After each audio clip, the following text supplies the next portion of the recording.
মেয়েটা তার স্কুল লাইফের প্রথম ভালোবাসার মানুষকে দেখতে পেয়ে দ্রুত মাস্ক দিয়ে পরিচয় লুকানোর চেষ্টা করে। রোগী তার সমস্যার কথা বলে, এটাই ছেলেটার স্ত্রী ভেবে মেয়েটা কষ্ট পায়। ছেলেটাও স্পষ্ট দেখতে পায় তার চোখের নিচে জল জমে রয়েছে।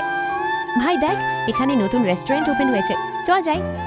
এসব ফালতু কাজে সময় নষ্ট করার টাইম আমার কাছে নেই, তোর ইচ্ছে হলে তুই যা। ব্যানারে নাম দেখেই শিওর হয় এটা ওই মেয়েটাই যে স্কুল জীবনে তাকে প্রচন্ড ভালোবাসত। মেয়েটা এদিকে আসতেই সে দ্রুত লুকিয়ে পড়ে। অনেক তো হলো, এবার অন্তত বিয়ের কথা ভাব। আমার পক্ষে বিয়ে করা সম্ভব না, পৃথিবীতে কোনো স্মৃতিও প্রবাহমান না, একসময় আমরা তা ভুলে যাই। আমি ব্লাইন্ড ডেট ফিক্সড করেছি তোর জন্য, যদি যেতে ইচ্ছে করে তাহলে কাল রাতে স্কাই ভিলাতে চলে আসিস। আমি চেষ্টা করব স্কাই ভিলাতে আমার জন্য কালকে একটা টেবিল বুক কর। ঠিক আছে স্যার। হ্যালো মিসেস, আপনি কি রাইসা? আপনার জন্য এই স্পেশাল লাল গোলাপের বুকেটা। ভেতরে চলুন প্লিজ। আরে আপনি বোঝার চেষ্টা করুন, এখন আপনার সাথে বস ডিল করতে পারবে না, এটা তার পার্সোনাল টাইম। তাহলে কি চাও ডিলটা ক্যান্সেল হয়ে যাক? যতই গুরুত্বপূর্ণ কাজে থাকুক না কেন, তোমার বসকে বলো মিটিংয়ে জয়েন করতে। সরি, আমার একটু দেরি হয়ে গিয়েছে, আসলে মিটিংটা গুরুত্বপূর্ণ ছিল কোম্পানির জন্য। স্যার, ম্যাডাম, আপনাদের জন্য স্পেশাল ড্রিঙ্কস।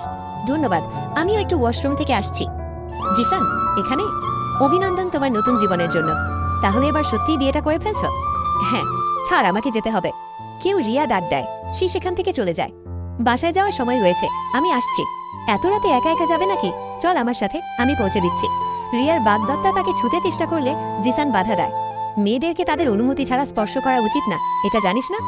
পার্ট 2 দেখতে চাইলে কমেন্ট করো।